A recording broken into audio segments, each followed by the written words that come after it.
Good morning. Welcome to the International Science Education Forum. This forum is hosted by the Taiwan Top Science Student Project, TTSS, sponsored by the Ministry of Education, Taiwan.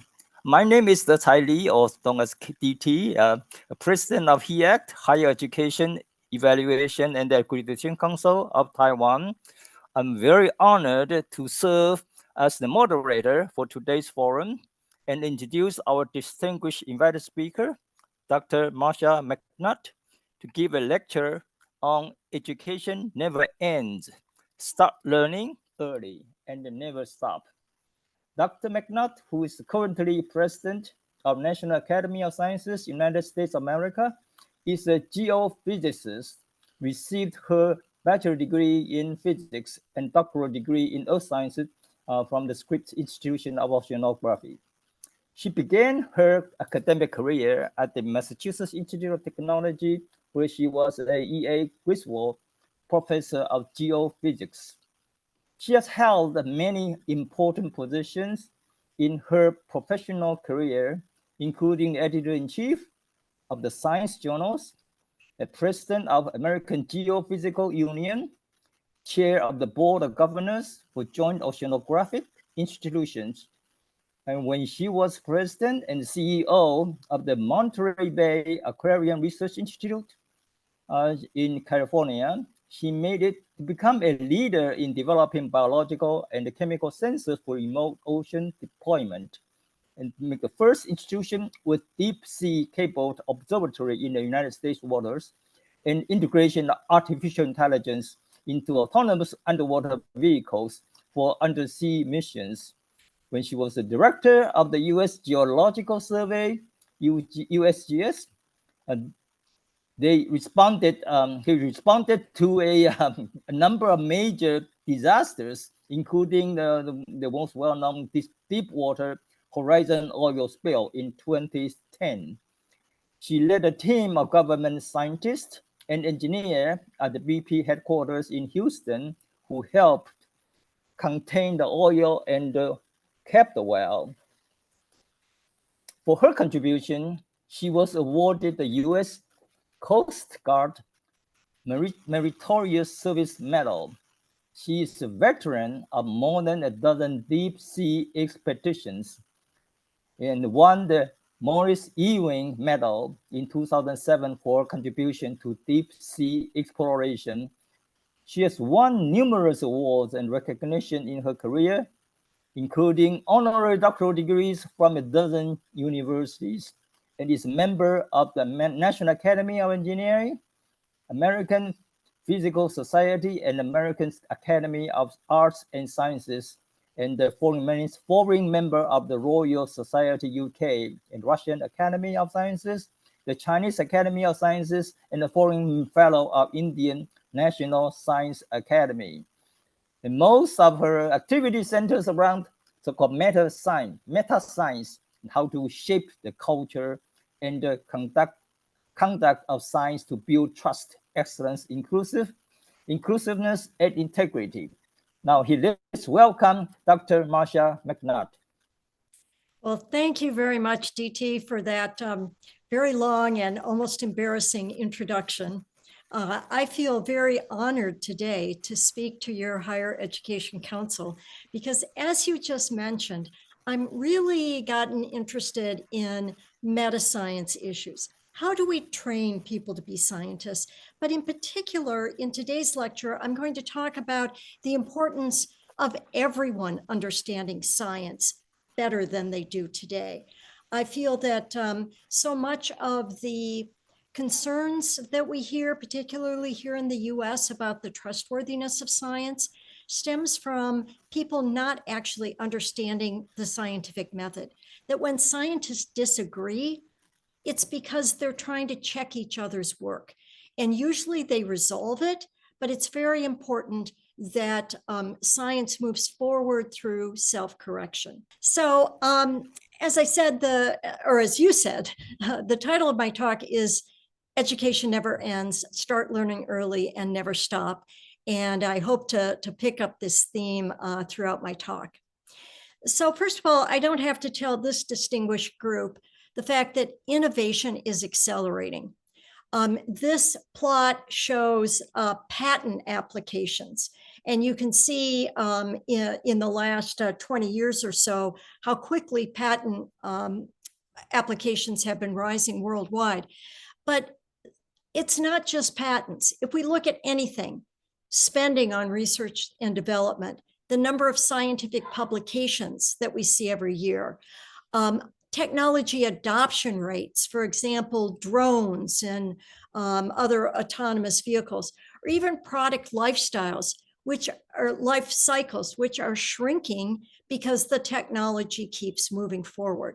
So innovation is accelerating at a pace that we haven't seen previously. And I believe that that means that everyone needs to understand these new technologies, how to use them to make their lives better. And they can't just freeze their understanding at what it was when they were in college, if they expect to be able to do this.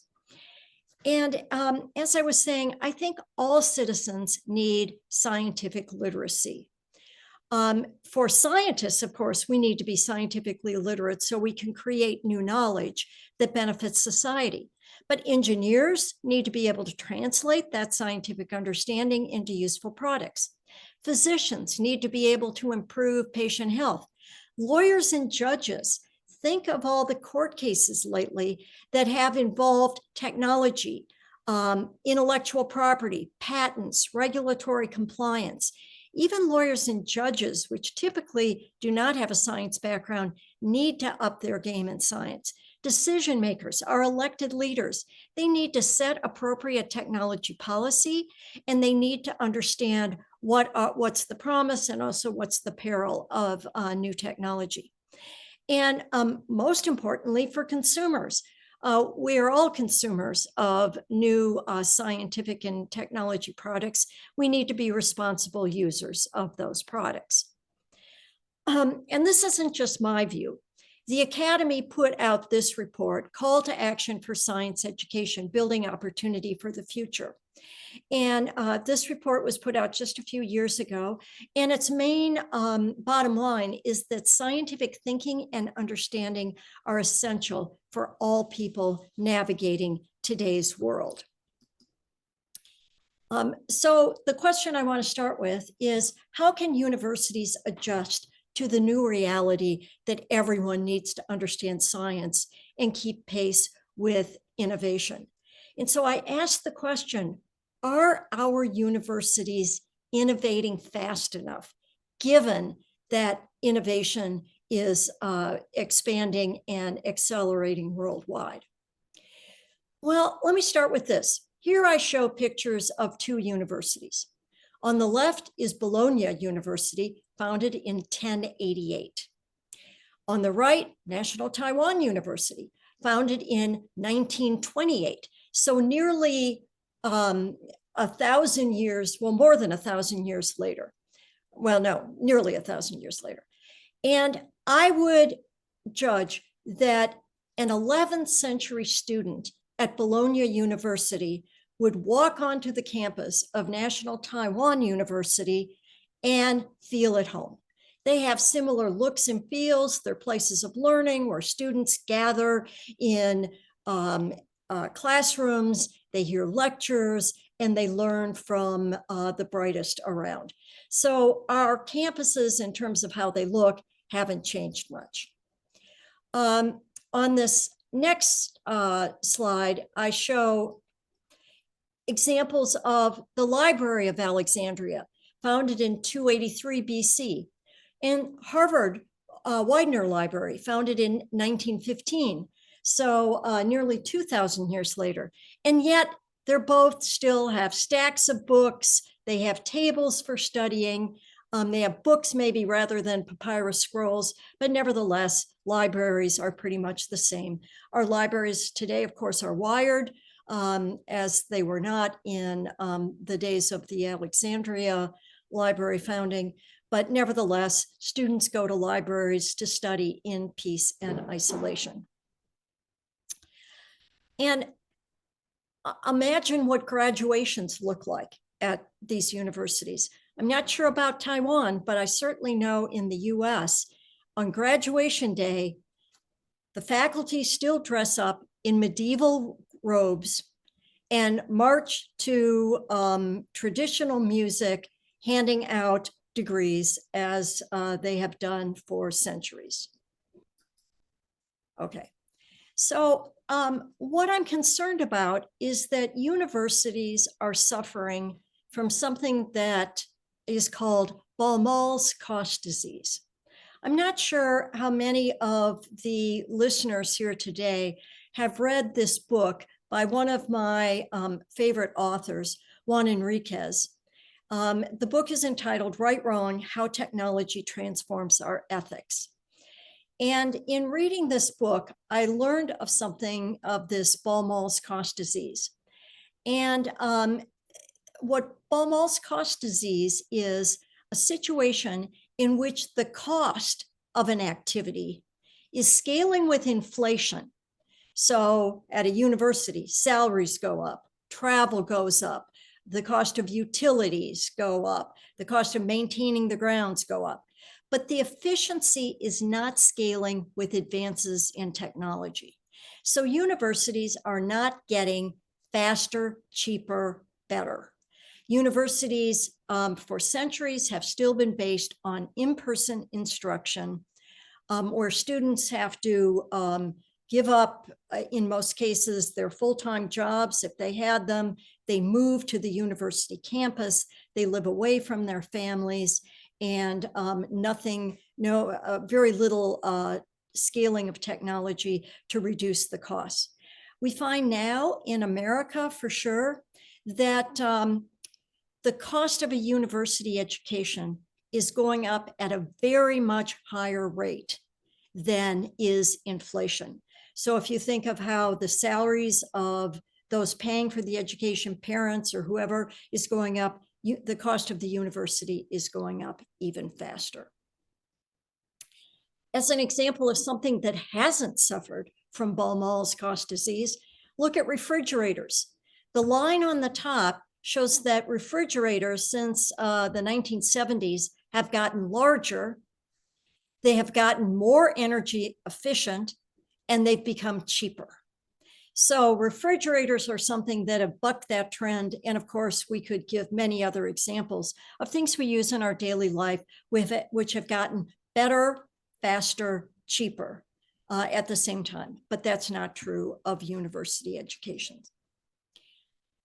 So, as you heard, I'm a geoscientist, and in geoscience, we have something called stasis.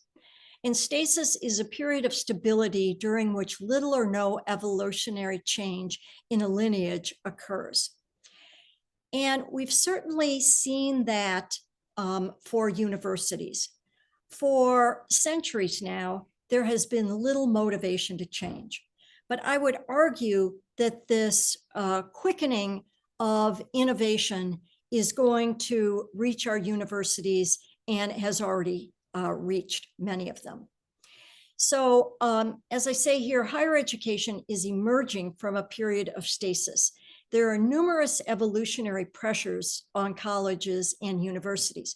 One is, of course, innovation.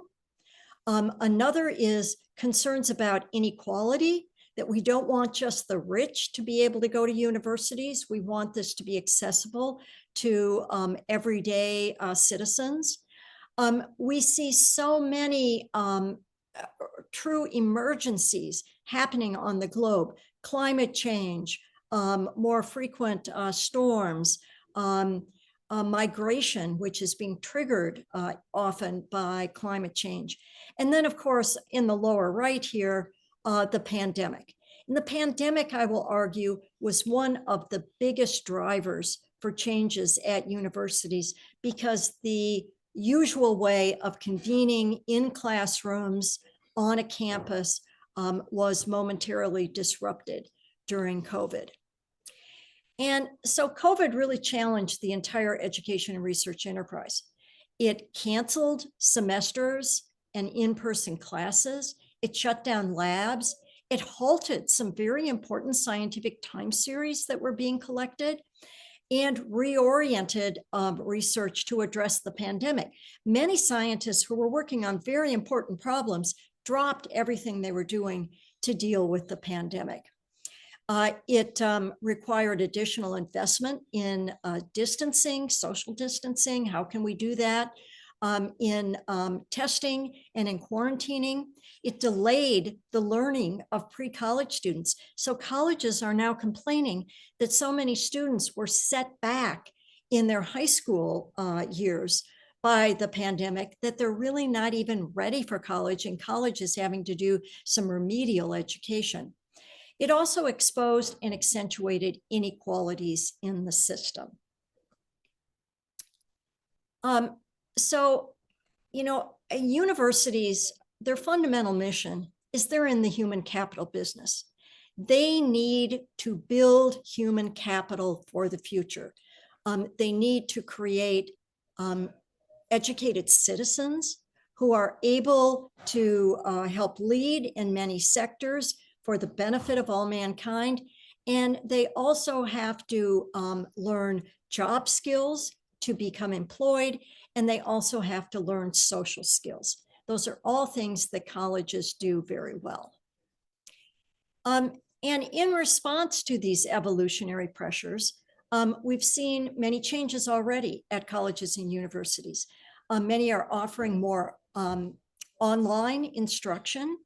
There's more accommodation for lifelong learners with career and family obligations. For example, asynchronous instruction, so that a professor can record a lecture online, and then if someone works during the day, they can view it in the evening. If they work in the evenings, they can view it during the day, and they can hand in their assignments when they're ready, etc. They don't have to actually be on the instructor's schedule. And there's been also the development of programs to support underrepresented students, including both providing funds and addressing the climate issues that have led to racism and sexism at universities. But unfortunately, science is very challenged to support lifelong learning. Science is all about exploration, not reading and absorbing facts. And most science requires facilities not found at home. And so it's been more difficult for sciences to deal with this asynchronous instruction, distance learning, et cetera, because of the special facilities required, and also that it's a very hands-on activity. And it's also challenged to support lifelong learning. Science is increasingly more about teamwork than individual effort. And much of lifelong learning that can be done through students in their 30s and 40s retraining for new job skills they need for the industries of the future is difficult to do with science, because if someone is an individual on their laptop doing a project, they don't really get that team interaction that is part of how science is done today. And too many students, let me emphasize this one, too many students view science negatively and therefore are not able to build on a foundation of understanding. And so part of what I want to talk about today is trying to undo these stigmas of science. Now, I'm one person, and I'm sure many of the scientists out there in the audience today never had a problem imagining myself a scientist or thinking that science was a career that I really wanted to do. But I'll tell you, most of my friends thought I was crazy to be studying science. They thought, like many people do, that there were just too many shortcomings in science. And so we need to also reform some perceptions about science that are stopping the average citizen from becoming scientifically literate. So some of those perceptions are that science is too difficult. For that reason, I'd say we need to start with exploration. Start with exploration with young children, even in kindergarten. Young kids can do hands-on work outside that really makes them excited about science and want to learn more about science so they understand what they are seeing. Some people think that science is only for nerds. And therefore, I say we need to start celebrating science achievement the same way we do our Olympic heroes, or people who excel in other areas of human endeavor. Many students think that science, that they're more likely to fail than succeed. And so I'm going to argue we need to dispense with courses that try to weed out students. Many people feel that science is too abstract. And I'm going to argue that we can integrate it with other subjects so that they learn science in the same time that they're learning about history or culture or art or music. So it seems like it's connected to subjects that they are truly interested in.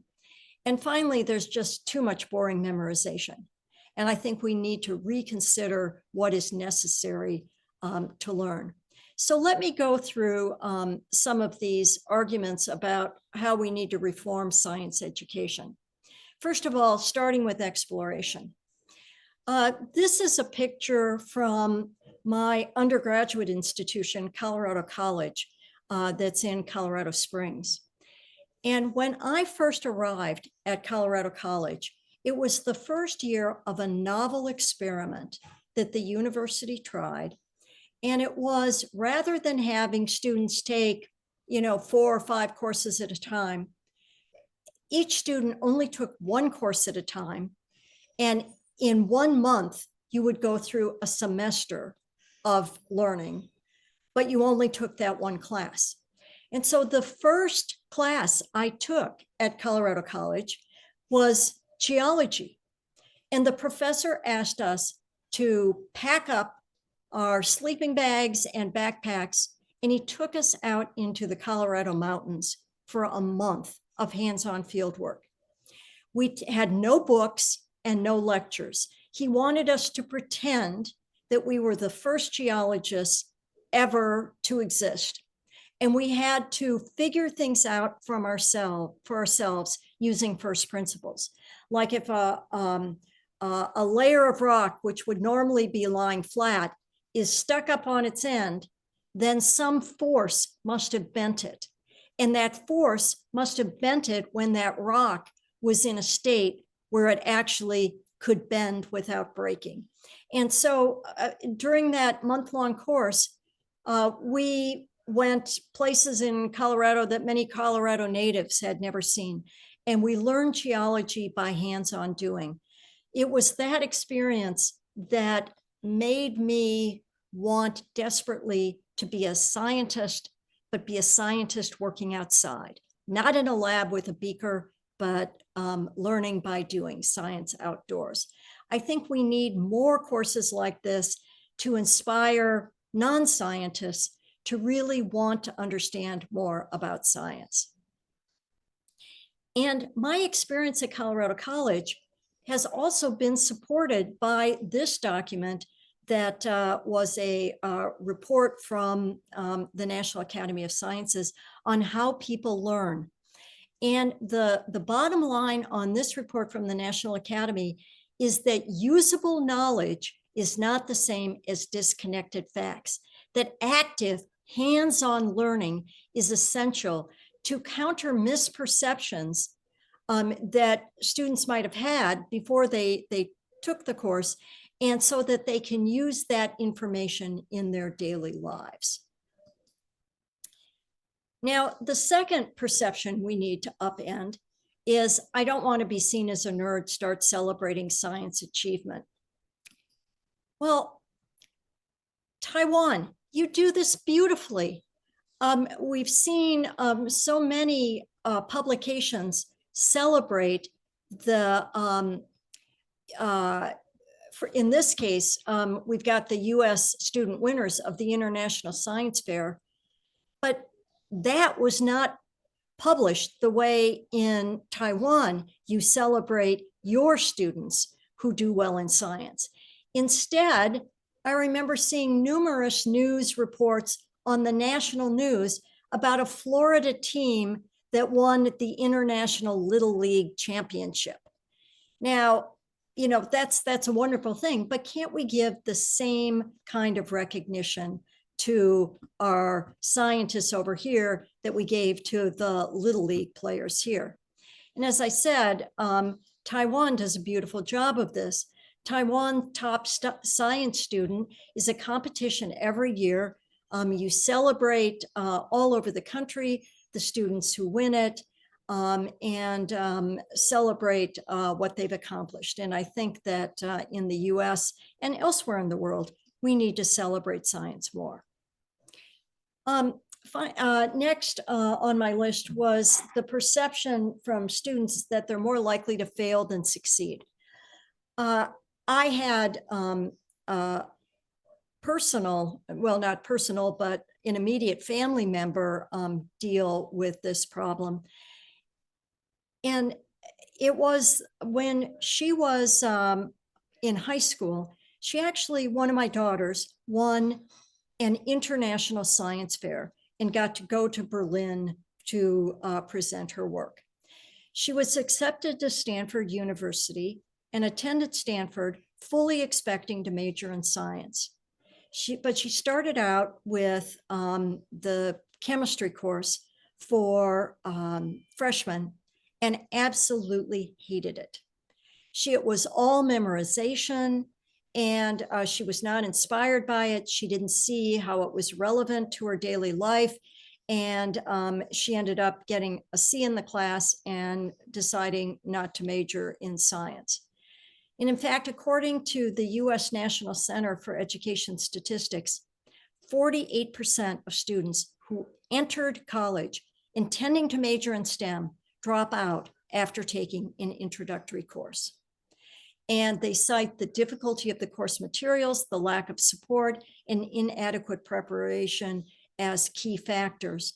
And I'm afraid we are losing half of the potential scientists that we could have in college here because of the fact that we aren't making science engaging, interesting, fun, and rewarding for these first-year students. The next one in upending perceptions about science is that science is too abstract. And my solution to that is integrate with other subjects.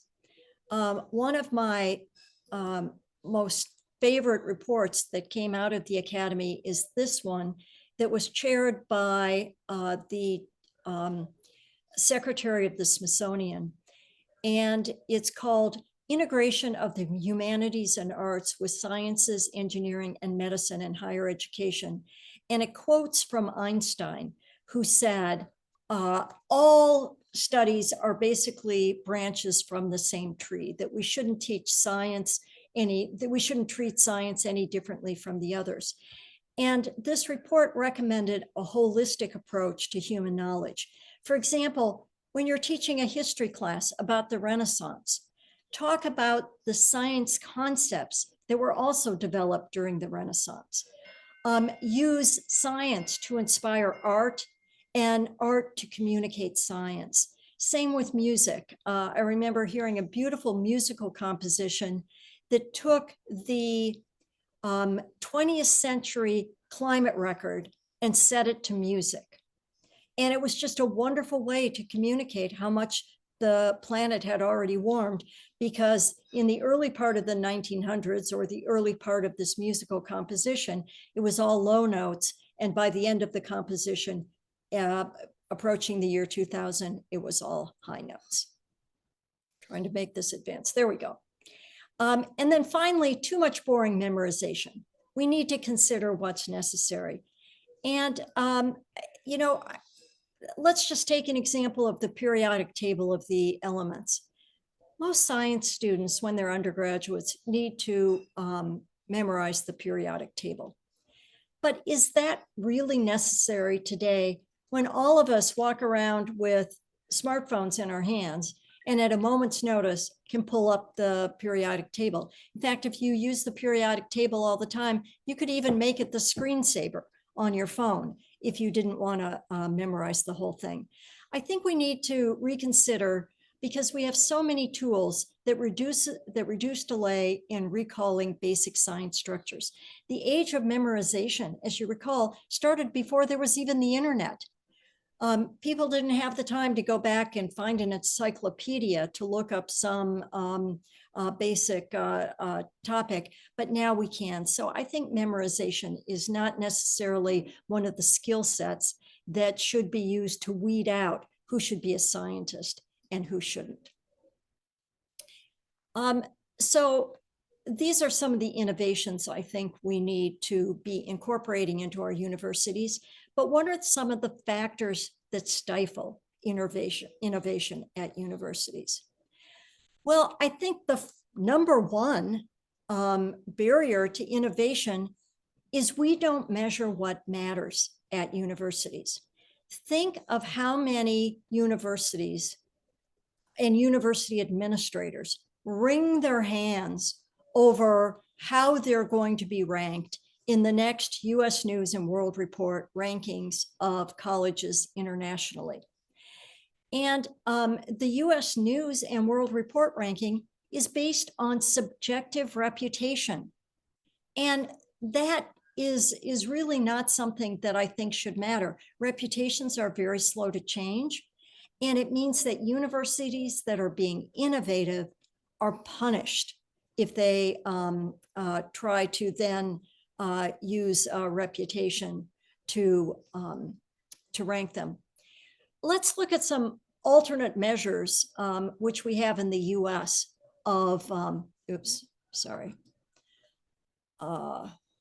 the wrong way. Some alternate measures. One is, to what extent are universities engines of economic opportunity? And what this measure means is they look at the regions around a university and look at to what extent new ideas, products, technology, innovation coming out of those universities are creating jobs and economic opportunity for their communities. And you see that on this list, it's very different than the US News and World Report one. Number one on the list is Carnegie Mellon, because of all that Carnegie Mellon has done to improve job outlooks and economic competitiveness of in Pennsylvania. Or University of Florida, Columbia. Of course, everyone knows Stanford and the incredible job Stanford has done in promoting Silicon Valley, and others on here too. And you'll notice that there are many public universities on this list. Whereas if you go to the US News and World Report ranking, the only public university that's in the top 10 is UC Berkeley. Whereas on this list, there are many public universities: San Diego, Pennsylvania, Minnesota, UCLA, NC State, New York University, or New York, I'm sorry, that's private, Michigan, Purdue, all public universities, UT Austin. Another measure, which I am very fond of, is social mobility. And what this ranking measures is to what extent does a person from a certain socioeconomic class go to that university, and 10 years later, they have raised up their family's socioeconomic standing. And this is indeed a very different list.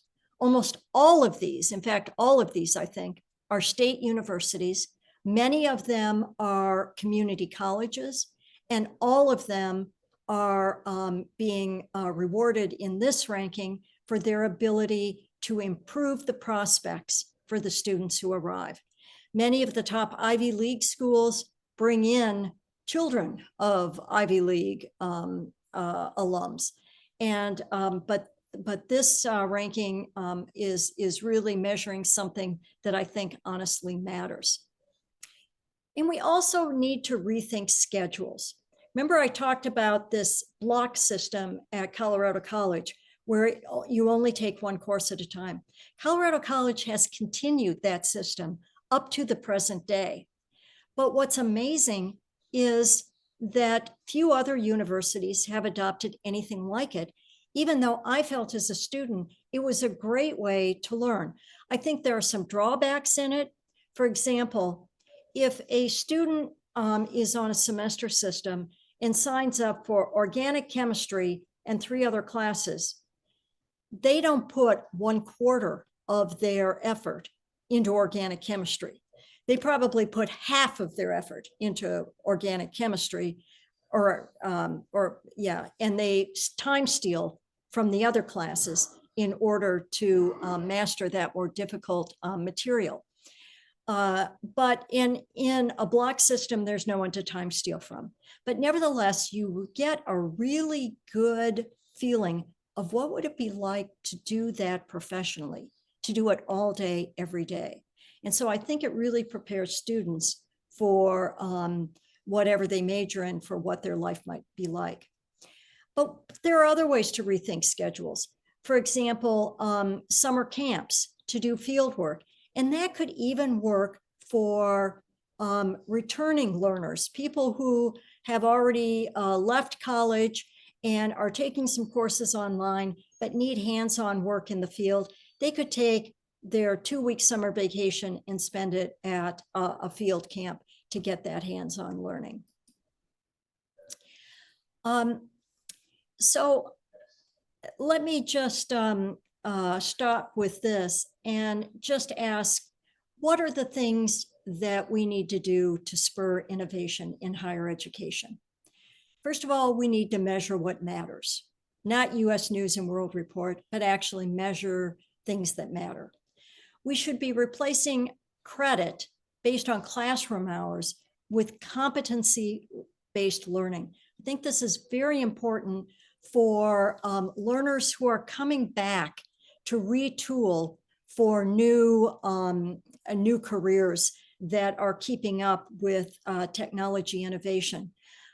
If someone can get through the coursework very quickly and pass exams and show competency, it shouldn't matter whether they put in all the hours to view all the classroom lectures.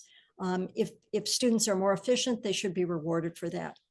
We should replace passive instruction with newer e-learning approaches, which are much more tutorial in nature, that allows some students to go very fast and some students who need more help to go slower. We should expand open curriculum and reward faculty who create excellent content that's available on the web. We need to emphasize project-based team learning. One of my assistants took some courses. She was working with me in Washington, D.C. She took some e-learning classes from a university in Illinois, and she had a project team that was all over the country working with her, and they collaborated together online on their projects. We should also explore the use of AI in student assessment and integrate the various disciplines as in that branches from the same tree report: science, humanities, arts, social sciences. And that way we can produce educated citizens for the 21st century who understand something about science, even if they never took a course fully dedicated to science. They will understand, how does the scientific method work? What does the self-correcting nature of science mean? And how does science move forward by replacing earlier knowledge with new knowledge? So let me end there and ask if there are any questions. I was asked to speak for about 40 minutes, so I think I've used my time, and I'd be happy to engage in discussion with all of you, and I can just get rid of this sharing. Thank you very much for your wonderful presentation. You offer lots of observation about science, science education, particularly in the universities, and the stress emphasizing innovation more than anything else, and the integration of science into various disciplines.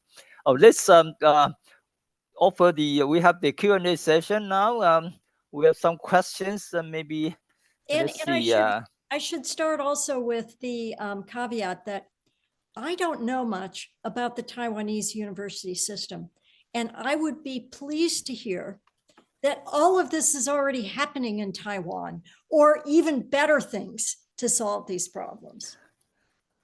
Your question here? No, I think what we basically, from my opinion, is that we encounter similar phenomenon as you indicated about the perceptions, for example, perception about science.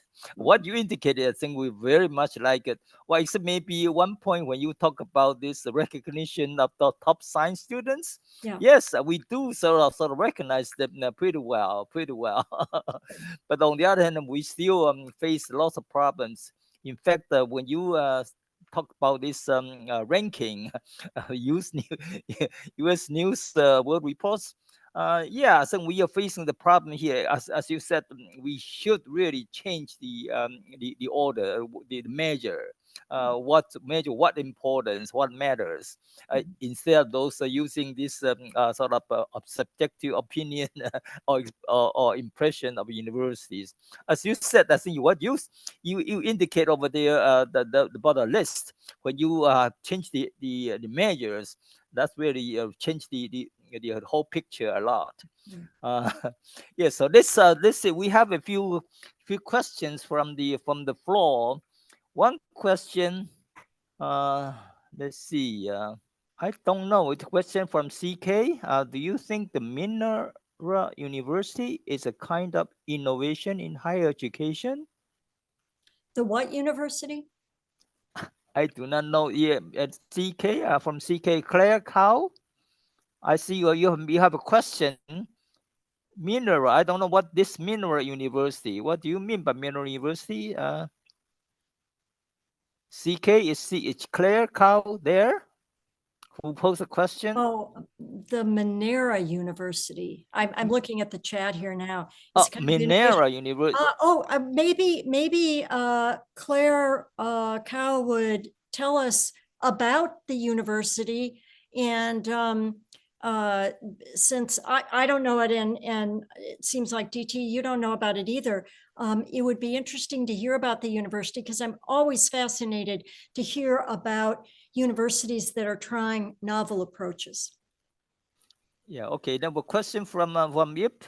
So in today's fast changing world, is it better to learn many things superficially or a few basic things, physics, biology, very deeply?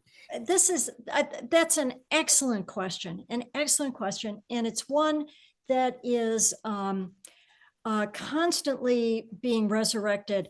And I'm sure this response won't necessarily satisfy everyone, but when I began at my graduate work, first of all, I think, number one, in undergraduate work, the purpose of an education should be to broadly train citizens. So this is why I do support universities that say they want everyone to take some courses in science, some courses in humanities, some courses in social sciences, etc., because they want well-educated people who can be informed citizens for tomorrow. But when it comes to graduate school, that is where the people who are going to excel, whether they are lawyers or scientists or whatever, they do need to specialize because you have to quickly get to the forefront of your field. Now, when I was a student, it was easy for me as a graduate student to both be a generalist and a specialist because I went into geophysics within years of the first papers on plate tectonics being written. So whereas in many fields, the students need to absorb a large compendium of knowledge, and then they can start figuring out where are the frontiers and start on it. All the previous knowledge in geophysics was thrown out. And there was only 2 or 3 years worth of papers that I had to know and understand because everything else was no longer representative with the new paradigm. And so that allowed me to take courses in biology and chemistry and other fields. And I'll tell you, those were so important to me in later life because every time I stepped out of my field as a geophysicist and tried to work with people from other fields in order to understand really complex problems, it was all thanks to the vocabulary I learned in those introductory courses. Because Bruce Alberts, who was a former president of the Academy, was fond of saying that in first-year biology, you learn more new vocabulary than you do in a first-year foreign language class. And so if you can't speak their language, you can't work with people from other disciplines. So my advice is learn broadly as an undergraduate, specialize as a graduate student, but jump into a field that is going through a paradigm shift. And that way you can learn about, you'll have time to learn about neighboring fields as well, because you're already at the frontier of the new field that you just entered. Yeah, thank you very much, very much. I wonder whether I do not see any questions. Maybe I ask you this very sort of basic question. As you know, we are promoting a female scientist. So Yes. being a very successful female scientist yourself, what advice would you give to high school students or even university students, especially female students, who are passionate about science and considering it a career in this field? What advice you would like to give them? Yeah, I think it's a terrific time for women to be entering fields of science. A lot of the stigma that was associated with, false beliefs that women couldn't do science or they weren't smart enough, or that you would educate a woman and she would just go off and have a family and not use her training and you would have wasted it. All of those have been proven now to be false assumptions. I remember reading an article in Scientific American once years ago. This was when I was back at MIT. And the Scientific American had done a study looking at the correlation between the productivity of women scientists and the number of children that they had. And what this article found was that the more children a woman had, the more productive she was in her science. So that kind of stifled a lot of complaints about women. The other thing I'd say, and this is maybe stereotyping a little too much, but most of the women that I know are really socially connected and love to work on team projects. And this is the future in science, being able to work well with teams of people and not feeling like it all has to be about you, but it's about lifting the whole team up and helping the whole team succeed. And women do that wonderfully, in my view. So I think it's a great time to be a woman. I've just opened up this link about Minerva University, which the question was, and I'm just trying to look at it now under the academics, and it's saying do more in 4 years, shifts you out of your comfort zone into an environment of global exposure and rigorous active learning. It sounds like Minerva University is putting into practice many of the things that I mentioned in this about integrated learning, active learning, et cetera. And I don't know how long Minerva has been around. Let me see about, they say anything about history of it. But I would say this sounds like a university that is trying to do things in a different way. And but the proof is going to be in the evaluation. I think all of these new ideas for how to educate students and how to do a university education do need to be assessed. And in the assessment has to be on things that matter. And so I would be fascinated to learn 10 years down the road, the students who have gone to Minerva, how do their employers feel that they have been prepared for their jobs? How many of them eventually get to leadership positions and are really moving society forward in good directions? These are the kinds of questions that it will be interesting to know about as we go on. Thank you very much.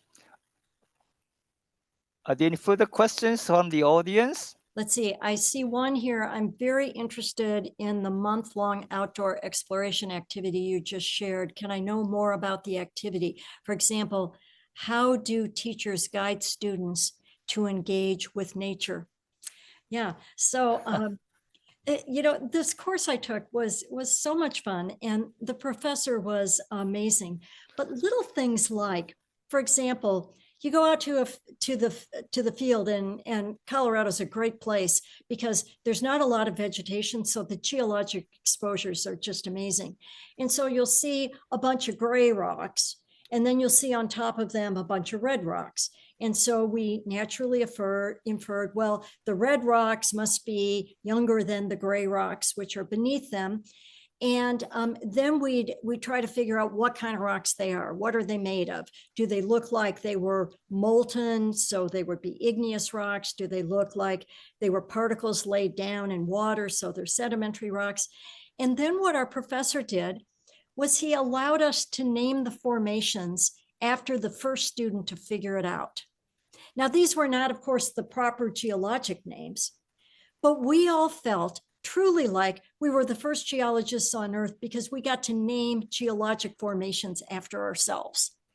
And if that wasn't fun, and I have to say, it took me years after that to ever learn what the real geologic names were for these rocks, because I thought we'd called that the Spivak breccia or the roller skate shale because we found a roller skate in that formation. But it's just fun things like that that really make the students feel part of the figuring things out for themselves. So it was fun. Okay, thank you. I have yet another question from Yip Wing, talking about this, asking about whether or not how ChatGPT would affect the lifelong learning. Yeah. So we're already seeing changes being brought about by ChatGPT. I'm going to say that I think the jury's out on that. ChatGPT, when you think of it, is you know, we've all over the course of most of our careers been able to go on the web and look up things that we didn't know. But it was always connected to the source. You would click on a link and you could immediately determine, is this a reputable source? Is this a knowledgeable author? What's the date when this was written, that kind of thing. ChatGPT, it's just really much harder to do that. And so I think it's going to be more difficult for lifelong learners to know exactly what they can trust. I've talked to the people at Microsoft about this, and they are now starting to put references into ChatGPT. So if anyone's used it recently, you can actually ask it to show its sources, and it will put links in, which allow you to go do it. ChatGPT is still doing its own analysis, which otherwise, if you just read papers, you do your own analysis of how you want to integrate the various things on the internet. But I think I'm hoping that it will improve in time in terms of the transparency of what you're reading. And in that case, I think it could very much help with lifelong learning. I mean, right now, think of how many people use YouTube for lifelong learning. If you've never done any carpentry, but you want to know how to, build a fence or change the washer in your sink or something, you go on YouTube and it walks you right through it, and no one blinks an eye at that. Yeah, another question, whether or not the innovation will come easier with interdisciplinary research. I do think so. In fact, I think my one concern is about universities today is that they are so disciplinary based. And of course, disciplinary based is important for teaching. But when it comes to actual application, I think integrating knowledge across fields is where it's going to be. I mean, look at the Nobel Prizes. When they were set up in the beginning of the 1900s, they were set up in fields of medicine, physics, chemistry, and later, economics and the Peace Prize. But if you look at the newer prizes, like the Cadley Prizes, they're in neuroscience, nanoscience, astrophysics. Astrophysics is pretty much disciplinary based, but even astrophysicists today, they don't know just physics. They have to know chemistry, and they look for signs of life too. So I think that where the newer, exciting work is happening are in these areas which are very interdisciplinary in how they function. Yeah, I totally agree with you. I think the interdisciplinary teaching is very important. This is what our high school, I should say higher education is currently emphasizing interdisciplinary education or teaching. Yet another question, in your view, what is the most effective way for teachers to enhance non-science background university students' positive perceptions of science learning in their non-science classrooms? Step number one is to have teachers who themselves understand the science.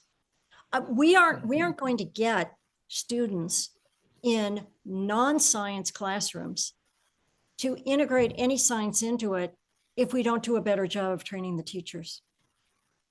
And so I think that particularly here in the US, for elementary school students, so these are students who are less than maybe up to maybe 12 years old or 11 years old, those teachers, almost none of them have a science background. Almost none of them have taken more than one university science class in their entire lives.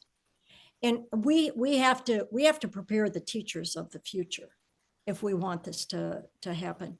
I was fortunate enough to hear from Saul Khan, who has this platform, Khan Academy. Is Khan Academy available at all in Taiwan? Yes. Yes.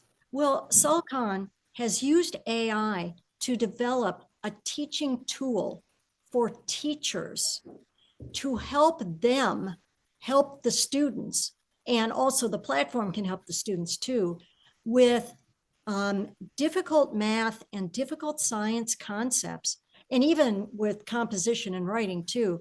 But I was so impressed when I saw the demo of this platform, how it walks the teachers through the steps and it walks the students through the steps without telling them the answer, but just guiding them through it like a tutor would, like your own personal tutor would help you solve a complicated algebra problem or something.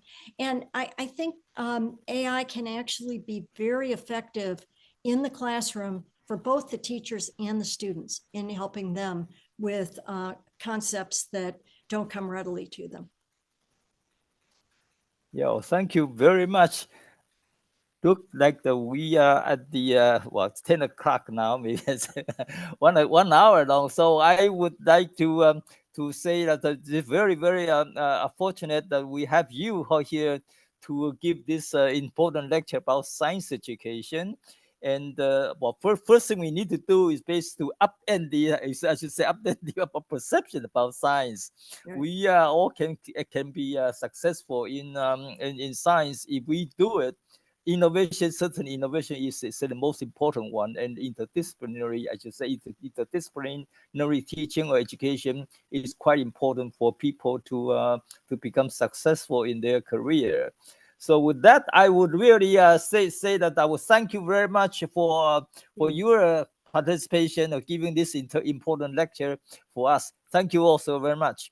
Thank you. Thank you, and thanks for inviting me. Okay, so long. Bye. Thanks so long. Thank you.